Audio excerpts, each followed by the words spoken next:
সালাত তো মুমিনের অনেক বড় একটা পরিচয়। মুমিন তুমি, সালাত তোমার মস্ত পরিচয়। দুনিয়া তোমার আজকে আছে, কালকে হবে লয়। মুমিন তুমি, সালাত তোমার মস্ত পরিচয়। দুনিয়া তোমার আজকে আছে, কালকে হবে লয়।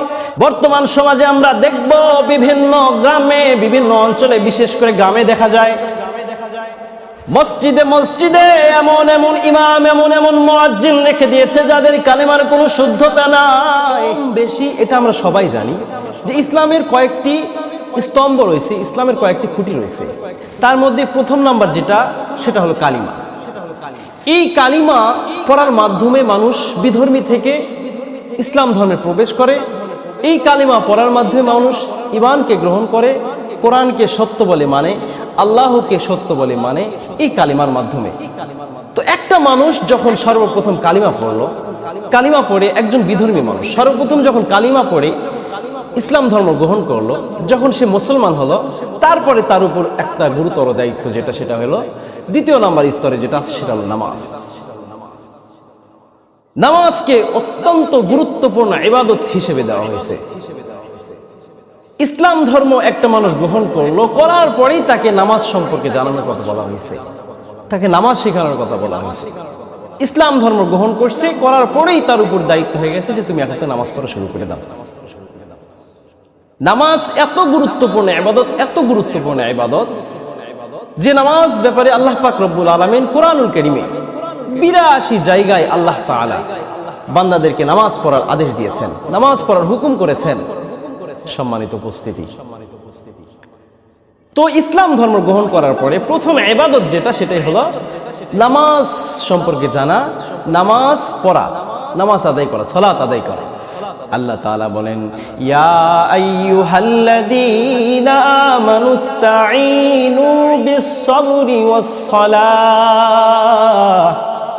আল্লাহ তাআলা বলেন, ইয়া আইয়ুহাল্লাযীনা আমানু, এ দুনিয়ার ওই সমস্ত মানুষ সকল, তোমরা যারা দুনিয়াতে ইসলামকে, ইসলাম নামীয় দামি সম্পদ হিসেবে গ্রহণ করলা, ইসলামকে তোমরা আপন করে নিলা, ঈমান নামীয় সম্পদটাকে অর্জন করলা, আমি আল্লাহ পাক রব্বুল আলামিন তোমাদেরকে বলে দিলাম, তোমরা যখন আমি রবের কাছে সাহায্য প্রার্থনা করবা, যখন তোমরা সাহায্য প্রার্থনা করবা, তখন তোমরা শুধু শুধু সাহায্য প্রার্থনা করো না। আল্লাহ পাক রব্বুল আলামিন শিক্ষা দিয়েছেন, তোমরা যদি সাহায্য প্রার্থনা করতে চাও তাহলে তোমরা সালাত আদায় করো, ধৈর্য ধারণ করো।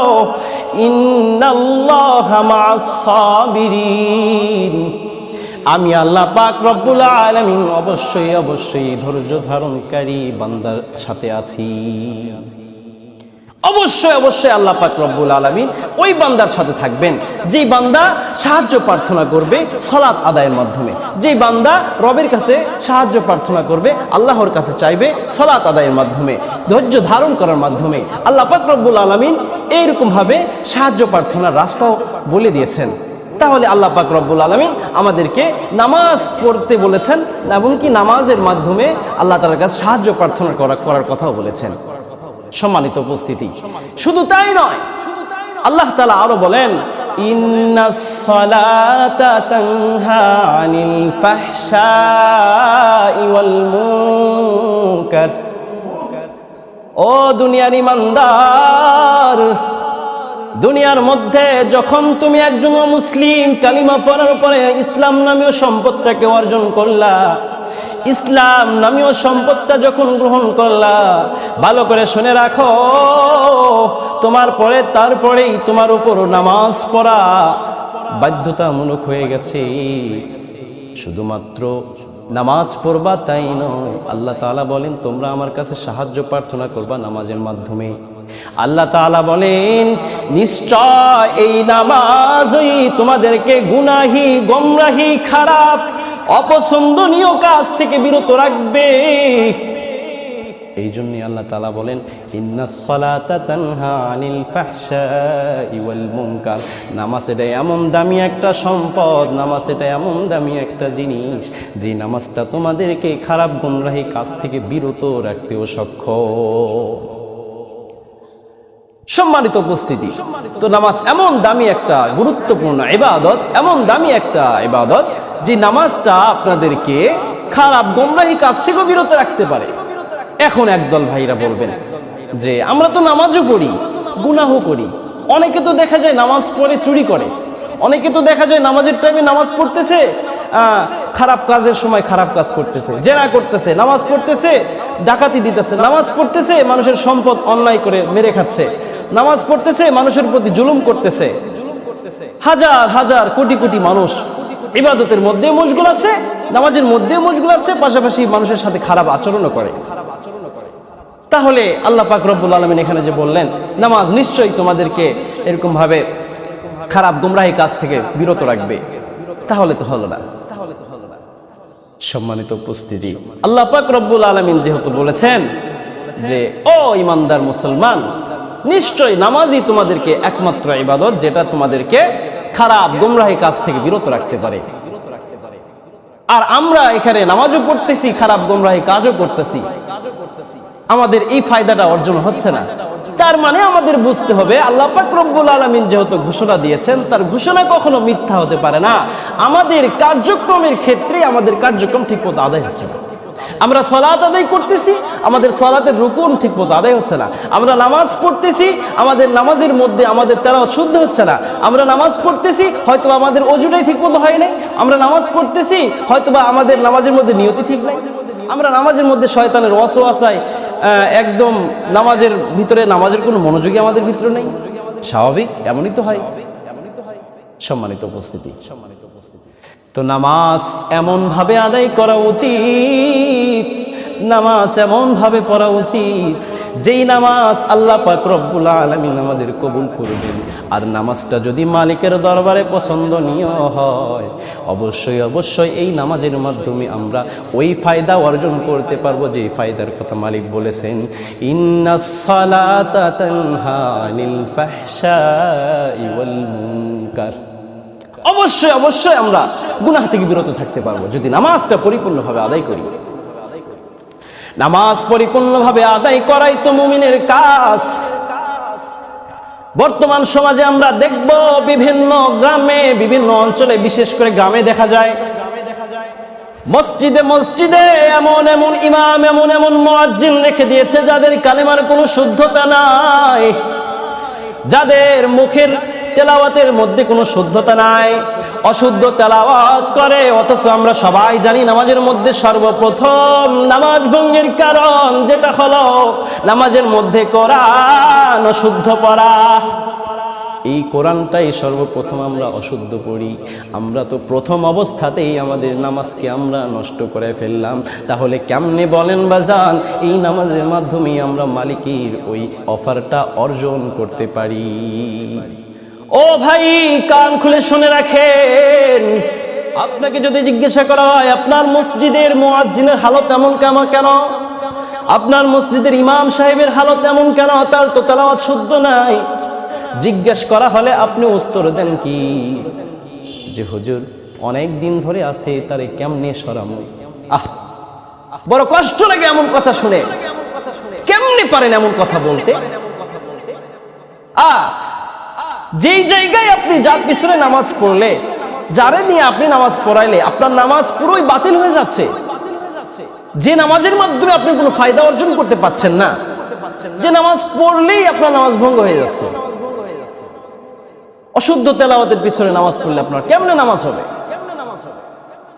আবার আপনি আশা করেন যে আমি নামাজ পড়েও নামাজের মাধ্যমে খারাপ কাজ থেকে বিরত থাকবো, ফাহিশা কাজ থেকে বিরত থাকবো, কেমনে সম্ভব? এই জন্য আপনাদেরকে অনুরোধ করব, দুটো পা ধরে বলবো যে ও ভাই, সামান্য ইমাম সাহেবের একটু মর্যাদার দিকে লক্ষ্য করে আপনি আপনার জীবনের সকল ইবাদতটাকে বরবাদ করেন না।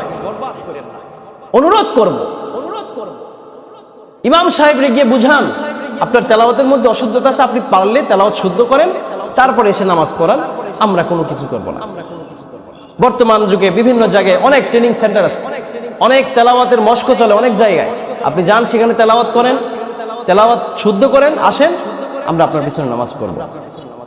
আর নাইলে বলেন যে আপনি যদি এটা পারেন না পারেন তাহলে আপনি থাকেন, মুরব্বী মানুষ আছেন, আপনার কিছু হাদিয়া দেওয়া হবে, পাশাপাশি আপনি মসজিদের সাথে লাইগা থাকেন, বাকি চেষ্টা করেন আপনার তেলাওয়াতটা শুদ্ধ করার জন্য। এভাবে বলেন, এতে আপনার নিজেরও ফায়দা হবে, বাকি আপনার মুসল্লি যারা আছে তাদেরও ফায়দা হবে। আবার বলে অনেকে যে হ্যাঁ আমগুলো নিজেরই তেলাওয়াত শুদ্ধ নাই, হুজুরে কি করবো, আমাদের থেকে তো ভালো আছে। কত বড় বোকা আর কত বড় নির্বোধ হলে মানুষ এমন কথা বলতে পারে। আপনাদেরকে অনুরোধ করবো এমন কথা কখনো বলেন না। ইমাম সাহেব যদি তেলাওয়াতের মধ্যে অশুদ্ধতা থাকে তারে বুঝান, ভালো যাদের তেলাওয়াত শুদ্ধ আছে, আপনার এলাকা ভিত্তিক যারা আলেম আছে তাদের কাছে যান, তাদের কাছে জিজ্ঞান যে আমাদের মসজিদের ইমাম সাহেবের তেলাওয়াত কি পরিপূর্ণ শুদ্ধ আছে, এরকম ভাবে তাদের কাছে জিজ্ঞান, তাদের থেকে জানেন। আপনি নিজে পারেন না তাই বলে কি মানুষের কাছে জিজ্ঞাসা জেনে নেবেন না? অবশ্যই জেনে নেবেন। সম্মানিত উপস্থিতি, এই জন্য নামাজ এমন ভাবে আদায় করা উচিত যেই নামাজটা মাওলাই কারীম আমাদের কবুল করবেন। সঙ্গে সঙ্গে নামাজটা আদায় করার পরে আল্লাহ পাক রব্বুল আলামিন কবুল করবেন। নামাজের প্রত্যেকটা রুকুন যেন আমাদের পরিপূর্ণভাবে আদায় হয়, নামাজের প্রত্যেকটা রুকুন যেন পরিপূর্ণভাবে আদায় হয়। নামাজের মধ্যে যেই সমস্ত তাসবিহ আছে তাসবিহগুলো পরিপূর্ণ যেন আদায় করতে পারি, দোয়া যেন আদায় করতে পারি, তেলাওয়াতটা যেন শুদ্ধতার সাথে নামাজ পড়তে পারি, তবেই আমাদের নামাজটা মাওলাই কারীমের দরবারে কবুল হবে। আর যখন আল্লাহ পাক রব্বুল আলামিনের দরবারে আমাদের নামাজটা কবুল হবে, তবেই আমরা পারবো ওই নামাজের মাধ্যমে নিজেদেরকে গুনাহের ফাহেশা কাজগুলো থেকে বিরত রাখতে। নামাজ তো মুমিনের সবচেয়ে বড় সম্পদ, সালাত তো মুমিনের কাছে অনেক বড় একটা দামি সম্পদ, সালাত তো মুমিনের অনেক বড় একটা পরিচয়। মুমিন তুমি, সালাত তোমার মস্ত পরিচয়, দুনিয়া তোমার আজকে আছে কালকে হবে লয়। মুমিন তুমি, সালাত তোমার মস্ত পরিচয়, দুনিয়া তোমার আজকে আছে কালকে হবে লয়। নিজ পরিচয় আঁকড়ে ধরো, আত্মাকে সমৃদ্ধ করো, নিজ পরিচয় আঁকড়ে ধরো, আত্মাকে সমৃদ্ধ করো, হবে না বিলীন। সালাত তোমার অঙ্গে মাখো, সঙ্গে রাখো, তবেই তো মুমিন। রব্বিয়াল আলা রব্বিয়াল আযীম, রব্বিয়াল আলা রব্বিয়াল আযীম, রব্বিয়াল আলা রব্বিয়াল আযীম। কথা বলেন ঠিক কিনা?